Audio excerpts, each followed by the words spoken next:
એ વિદુરજી મહારાજના ઘરે ભગવાને તાંદળિયાની ભાજી ખાધી, કેમ કે ને પ્રેમ હતો. દુર્યોધન કો મેવા ત્યાગો સાગ વિદુર ઘેર ખાઈ. જો કે મહાપુરુષો તો ત્યાં સુધી લખે છે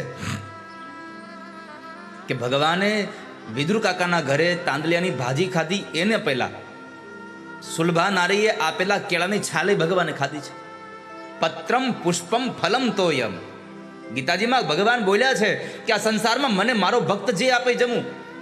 જ્યારે સુલભા નારીએ ભગવાનને હાથની અંદર જ્યારે કેળની છાલ આપી અને ભગવાન ખાવા ગયા એટલે વિદુરે જોયું, અરે અરે પ્રભુ શું ખાવ છો તમે? આ ભગવાને કીધું મારો ભક્ત જે આપે એ ખાઉં છું.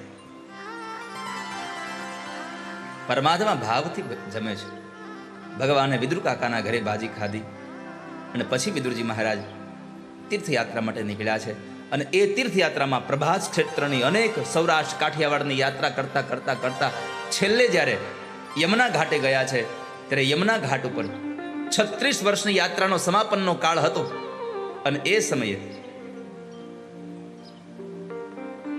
ભગવાનના અંતરંગ સખા, મને પરમાત્માનો કોઈ સત્સંગી માણસ મળી જાય, આવી જિજ્ઞાસા સાથે વિદુરજી મહારાજ યાત્રા કરતા હતા. યમુનાના કિનારે હતા અને એમાં બરાબર માથા ઉપર પરમાત્માની પાદુકાઓ લઈ અને ઉદ્ધવજી આવે છે.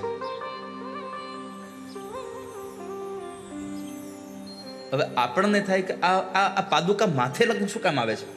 એક જ કારણ છે. જ્યારે ઉદ્ધવજી મહારાજને ભગવાને કહ્યું, કૃષ્ણએ કે ઉદ્ધવ તમે સતત મારું ધ્યાન ધરજો, સતત મને યાદ કરજો. ઉદ્ધવે કહ્યું, પ્રભુ તમને યાદ કરવા માટે કાંઈક તો જોઈને હામ. એક પ્રેમી અને પ્રેમિકાની વચ્ચે કંઈક સંબંધો યાદ રહે એના માટે કંઈક તો જોઈએ ને.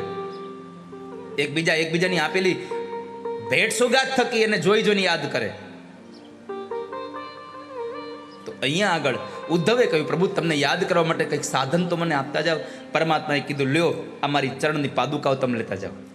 ભગવાને જ્યારે ચરણ પાદુકા આપી, એ પાદુકાને પરમાત્માનું સ્વરૂપ માની અને પોતાના મસ્તક ઉપર પધરાવી. આ પાદુકા મસ્તક ઉપર એટલા માટે પધરાવી કે આ મસ્તક એટલે બુદ્ધિ છે. આ બુદ્ધિને શુદ્ધ કરવી હોય તો ભગવાનને તમારી બુદ્ધિમાં લઈ આવો તો તમારી બુદ્ધિ શુદ્ધ થઈ જાય. આ બુદ્ધિમાં ભગવાન વસે તો શુદ્ધિ મળે. આ બુદ્ધિમાં વાસુદેવ આવે તો બુદ્ધિ પવિત્ર બને, અને બુદ્ધિમાં વાસના આવે તો સમજી ગયો અપવિત્ર થઈ આ બુદ્ધિ. વિદુરજી મહારાજ બેઠા હતા, ઉદ્ધવજી પણ વિચારતા હતા, કોઈ મને ભગવાનનો ભક્ત મળી જાય તો સત્સંગ કરું. એમાં બરાબર એક યમરાજનો બીજો અવતાર વિદુર, જે માંડવ્ય ઋષિના શ્રાપને લઈ અને યમરાજ પોતે વિદુર બનીને આવ્યા હતા. વિદુરને જોયા છે, એની પાસે ગયા, એકબીજા ઓળખી ગયા છે. અને જ્યારે ભગવાન સંબંધી પ્રશ્ન કર્યો ત્યારે ઉદ્ધવની આંખોમાંથી અશ્રુની ધારા વહી ગઈ છે.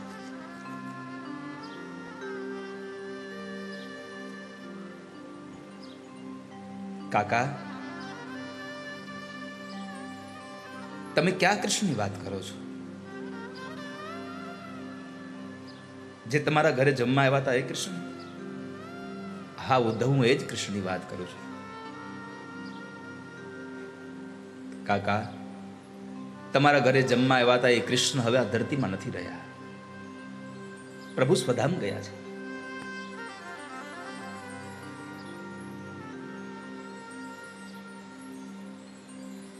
સ્વધામ ગયાના સમાચાર સાંભળી વિદુરની આંખો ભીંજાઈ ગઈ.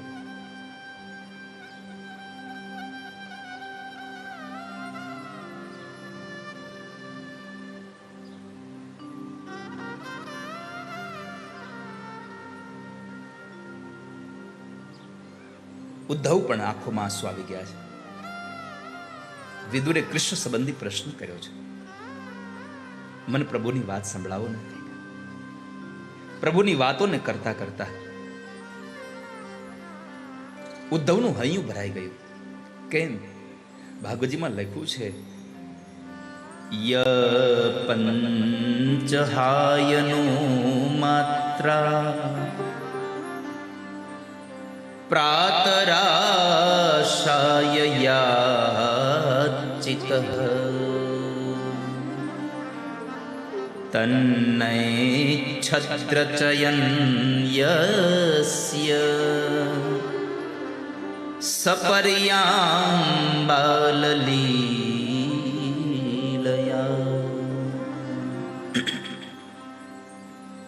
ઉદ્ધવની આંખો એટલા માટે ભરાઈ ગઈ, જ્યારે ઉદ્ધવ 5 વર્ષના હતા ને ત્યારે જેમ બાળકો રમતા હોય ને એમ રમતમાં ને રમતમાં ભગવાન કૃષ્ણની માટીની મૂર્તિ બનાવીને એની હારે રમતા હતા.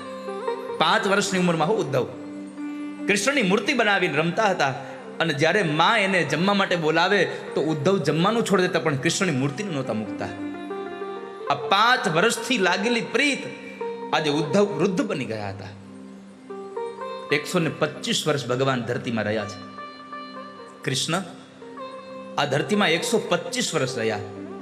એમાં 11 વર્ષ ભગવાન ગોકુળ અને વૃંદાવનમાં રહ્યા, 14 વર્ષ ભગવાન મથુરામાં રહ્યા, અને સૌથી ભાગ્યશાળી આપણે ગુજરાતવાસી છીએ, 100 વર્ષ ભગવાન કૃષ્ણ દ્વારિકામાં રહ્યા છે.